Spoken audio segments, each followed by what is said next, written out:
Good afternoon everyone. स्वागत है आप लोगों का कक्षा 6 की क्लास में। हम लोग देख रहे हैं नेट परीक्षा का अभ्यास कर रहे हैं, निपुण असेसमेंट टेस्ट।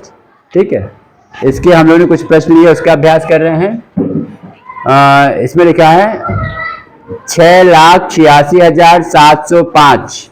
6,86,705 में 7 किस स्थान पर है? इसका उत्तर क्या हो जाएगा?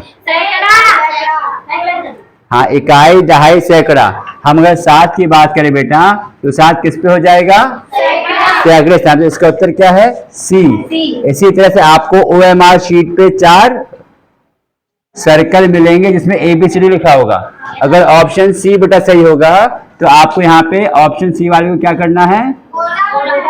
इसको डार्क भर देना है। सही है? फिर अब चलो इसी पे आधारित हम अगर पूछें इस 8 किस स्थान पर है? 10,000 स्थान पे है ना। 5 किस स्थान पर है? इकाई के स्थान पर। दहाई में कौन सी संख्या है? 0। अब अगले में आ जाओ।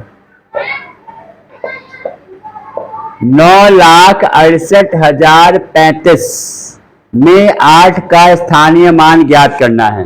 9,68,035 में 8 का स्थानीय मान ज्ञात करना है। यहाँ पे 8 का स्थानीय मान क्या होगा?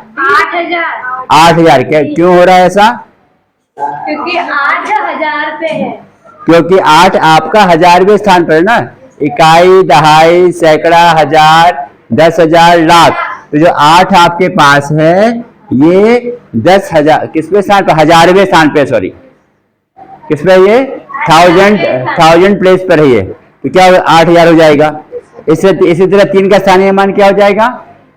3 का स्थानीय मान 30, क्योंकि 3 आपका दहाई पर है। 9 का स्थानीय मान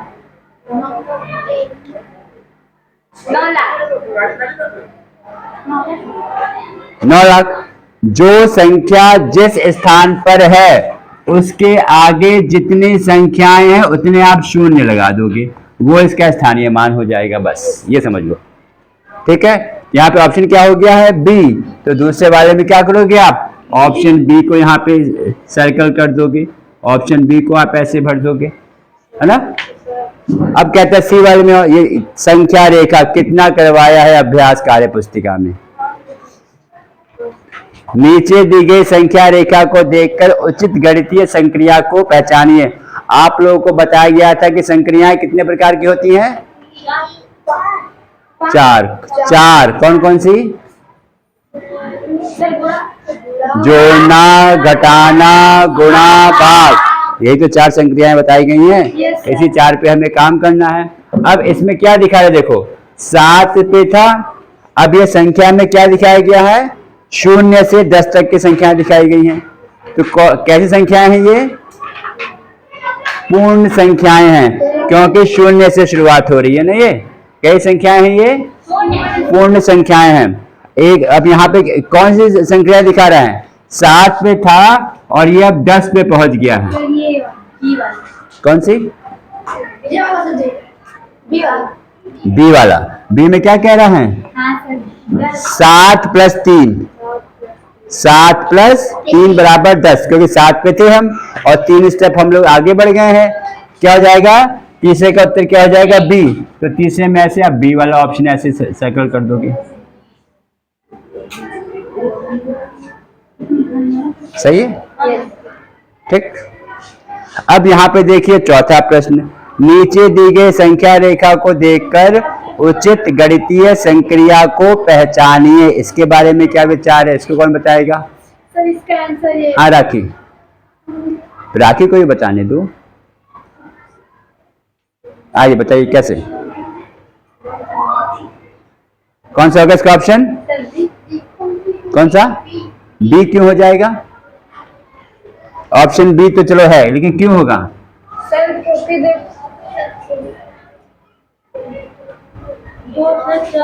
सर 4 से 6 पे गया है तो सर 4 है।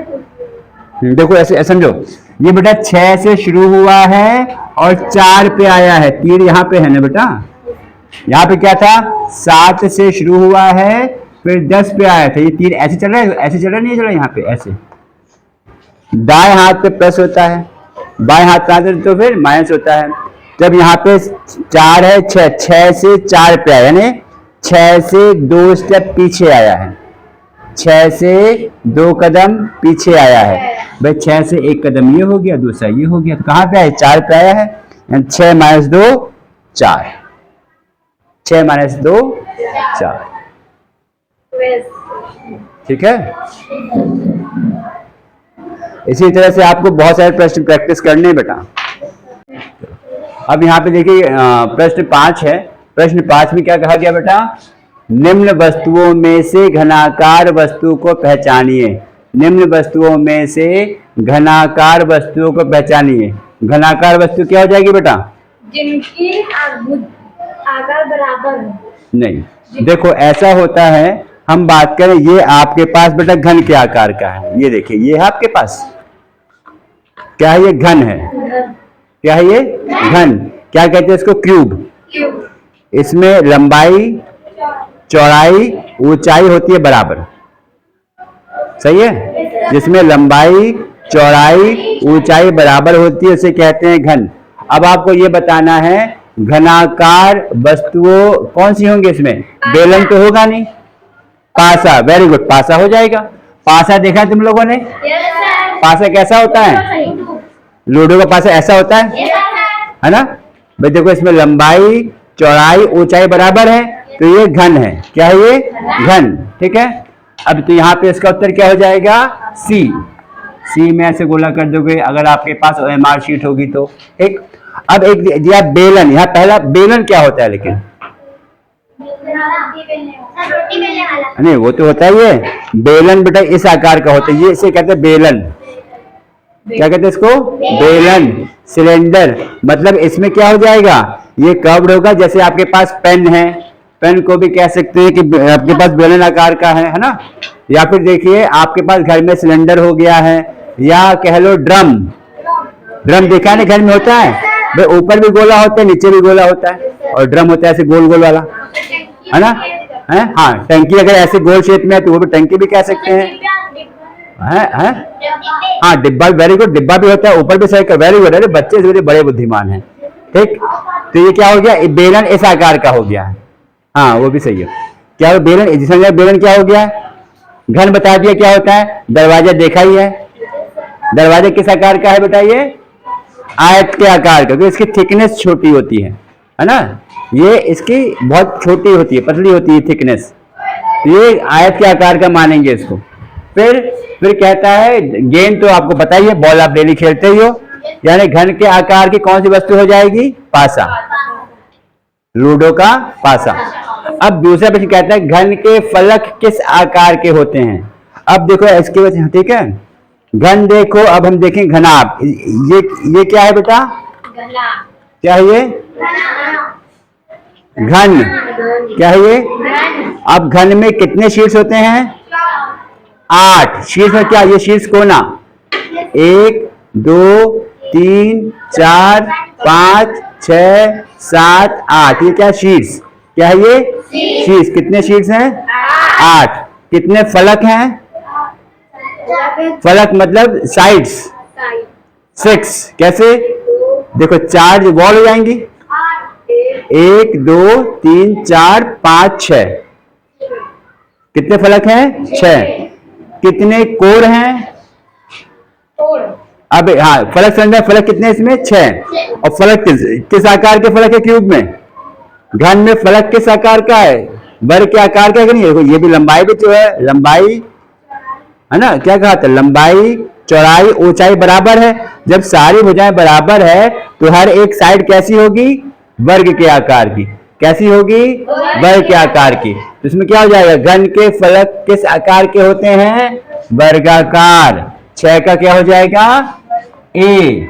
हमने यहाँ पे अभी मैंने क्या बताया बेटा, घन में अभी मैंने क्या बताया, एक तो शीर्ष बताया है, शीर्ष बताया, शीर्ष कितने होते हैं, 8। फलक कितने होते हैं, 6। फलक कितने होते हैं, 6, ठीक। शीर्ष बताया है और बताया है फलक। अब तीसरा है बेटा कोर। कोर, कोर क्या होता है? कोर क्या होता है? कोर। कोर, ये लिखा है ना, देखो ये इसे कहते हैं कोर। क्या है ये? कोर। कितने कोर इसमें है? 12। कैसे आए देखो, ध्यान से देखो, एक कोर, दो कोना जो है, 3 है ना, 4, फिर 5, 6, 7, 8, 9, 10, 11, 12। 12 है। कितने कोर? 12 कोर। किसकी बात हो रही थी ये? घन की। किसकी बात हो रही है? क्यूब, घन की, है ना। अब ऐसे ही हम बात करें अगर क्यूबॉइड की, क्या है ये? घनाभ। क्या है ये? घनाभ। जैसे आपका डस्टर होता है, या हम ये कह सकते हैं, ये भी देखो घनाभ है ना। लंबाई, चौड़ाई, ऊंचाई इसमें बराबर नहीं होती है, लंबाई, चौड़ाई, ऊंचाई, है ना। अब इसमें कितने शीट्स हैं? कितने शीट्स हैं? 8। देखो, एक ये कोना, 1, 2, 3, 4, 5, 6, 7, 8। कितने शीट्स हैं? 8। कितने फलक हैं? 6। फलक मतलब साइड्स। जैसे ये रूम भी क्या है? घनाभ के आकार का है। किस आकार का है? घनाभ। कितने से फलक हैं? 6। चारों दीवार हो जाएगी, चारों दीवार, एक छत ऊपर वाला, एक नीचे वाला। कितनी हो गई? 6। कमरे में क्या? 4 दीवार, 1, 2, 3, 4 दीवार, रूफ 6, रूफ 5 और फर्श जगह 6। अब कितने कोर? कोर ये 12 है ना। 1 कोर, 2 कोर, 3 कोर, 4 कोर। ऐसे 4 नीचे मिलेंगे, 4 नीचे होंगे, 5, 6, 7, 8। फिर 4 साइड में, 9, 10, 11, 12। अब कोर समझ में आ गया है सबको, शीट समझ में आ गया है, फलक समझ में आ गया है, और कोर समझ में आ गया है। सही है।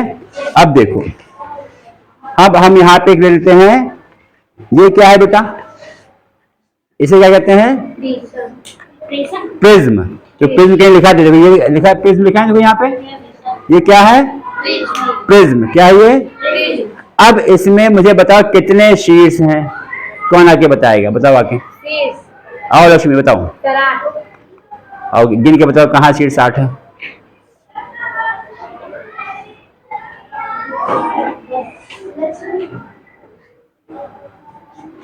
कितने शीट्स हैं? हाँ बताओ मैना, कितने शीट्स हैं? 8। बताओ गिन के, अजय तो आओ बताओ। देखो कितने? 6 हैं। देखो देखिए, देखो आराम से। कैसे? हाँ बताओ, आके बताओ कैसे, बताइए। सर एक ये शीट्स, हाँ एक, वो कोर है, कोर। कोर ये कोना शीट्स है ये। हाँ सर, 1, 2, फिर 3, फिर इधर देखो, 4, हाँ 5, 6। कितने शीट्स? 6। अब कितने कितने फलक? कितने फलक? साइड्स, हाँ ये 1, ये से 1, 2, 3, 4, 5। कितने फलक? 5। कितने फलक प्रिज्म में? 5। ठीक है। ये प्रिज्म कौन सा है? जिसमें आपका आयताकार बेस है। और कितने कोर? 1, हाँ 2, 3, 4, 5, 6, 7, 8, 9, 10, 11। कितने हो गए? 11। चलो चेक करते हैं। देखो त्रिभुज के 3, 1, 2, 3, फिर इधर भी 3, 1, 2, 3 हो गया। और दो साइड में 7, 8, ये हो जाएगा ऊपर का 9 हो जाएंगे। 9 किसने बताया? 9 सही बता रहा है। Very good. अरे बच्चे समझदार हैं, बिल्कुल गुड। तीनों में अंतर समझ में आ गया है। शीर्ष, फलक, कोर। शीर्ष, फलक, कोर। आगे समझ में? चलो अगला प्रश्न देखो। घनाभ के नुकीले भाग को क्या कहते हो? बता दोगे अब। घनाभ के नुकीले भाग को क्या कहते हैं? ये तुम्हारे घनाभ था। इसके नुकीले भाग को क्या कहा था हमने? हैं? प्रिज्म तो बेटा पूरा फिगर था। प्रिज्म तो पूरा ये फिगर है बेटा। प्रिज्म तो पूरा फिगर है। हम कह रहे घनाभ के नुकीले। Yes, very good. कौन बता रहा है शीर्ष? सर हमने इनको बताया शीर्ष, तब इन्होंने कह दिया। Very good. शीर्ष क्या हो जाएगा? 7 का बी। 7 का बी क्या हो गया है? शीर्ष। क्या हो गया बेटा? ये कोना है ना। नुकीले भाग को क्या कहते हैं? शीर्ष। कोण मापने के यंत्र का क्या नाम होता है? चांदा। कोण मापने का क्या यंत्र होता है बेटा? चांदा। देखा है तुम लोगों ने? ठीक है। अच्छा, आपके तो बे में फुल चांदा दिया हुआ है। चलो ठीक है, ओके, ठीक है। इसके बाद यहाँ पे क्या है बेटा? हाँ, ये रहा चांदा। देखो दे रखा है, ये चांदा है। ये क्या है? इस चांदे से हम लोग कोण नापते हैं। इस चांदे से कोण नापते हैं। तो 8 का हो जाएगा बी। अगला देखो, 9वां प्रश्न देखो। 90 डिग्री का कोण क्या कहलाता है? Very good. 9 का सी। 90 डिग्री का कोण क्या कहलाता है? समकोण। समकोण, ठीक है। और लेकिन ये संपूर्ण कोण क्या होता है? 360 डिग्री। 360 डिग्री को कहते हैं संपूर्ण कोण। 360 डिग्री को क्या कहते हैं? ये याद होना चाहिए। ऋजु कोण किसको कहते हैं? 180 डिग्री को। ऋजु कोण किसे कहते हैं? समकोण 90 डिग्री को। शून्य कोण 0 डिग्री को। अधिक कोण? 190। अधिक कोण क्या होता है? वह कोण जो 90 डिग्री से अधिक हो और 180 डिग्री से कम हो। अधिक कोण 90 डिग्री से अधिक, 180 से कम। जैसे 110 डिग्री, 120 डिग्री, 150 डिग्री, ये सब क्या है? अधिक कोण है, ठीक है। और क्या सुना? बृहत कोण, जो कोण 180 से अधिक हो, 360 डिग्री से कम हो। 180 से अधिक हो और 360 डिग्री से कम हो, उसे कहते हैं बृहत। जैसे 200 डिग्री, 250 डिग्री, 330 डिग्री, है ना। फिर कहते हैं कोटि पूरक कोण युग्म नहीं है। कोटि पूरक कोण क्या होते हैं? ऐसे दो कोण जिनका योग 90 डिग्री हो। जिनका योग क्या हो? 90 डिग्री हो। ऐसे दो कोण जिनका योगफल 90 डिग्री हो, उसे कोटि पूरक कोण कहते हैं, ठीक है। याद रहेगा? याद रहेगा बेटा। ऐसे कोण जिसका क्या होता है? योगफल क्या हो? 90 डिग्री हो। यानी कोई भी दो कोण, मान लो 20 डिग्री का कोटि पूरक कोण क्या हो जाएगा? 90 माइनस 20 कर दो, यानी 70, है ना। किसी भी कोण का कोटि पूरक कोण निकालना होगा, उसको 90 से माइनस कर देंगे। उसको 90 से माइनस कर देंगे तो क्या आ जाएगा? कोटि पूरक कोण आ जाएगा। क्या आ जाएगा? कोटि पूरक कोण आ जाएगा। याद रहेगा सबको? ऐसे ही होता है इसका भाई कौन सा है? समपूरक कोण क्या होता है? अब कोटि पूरक कोण इसमें कौन सा नहीं है बताओ? 9 + 81 90 आ रहा है। तो ये दोनों कैसे हैं? कोटि पूरक कोण हो गए हैं। दो कोण को अगर जोड़ने पर 90 डिग्री आता है तो कोटि पूरक कोण है। दो कोण को अगर जोड़ने पर 90 डिग्री नहीं आता है तो कोटि पूरक कोण नहीं है।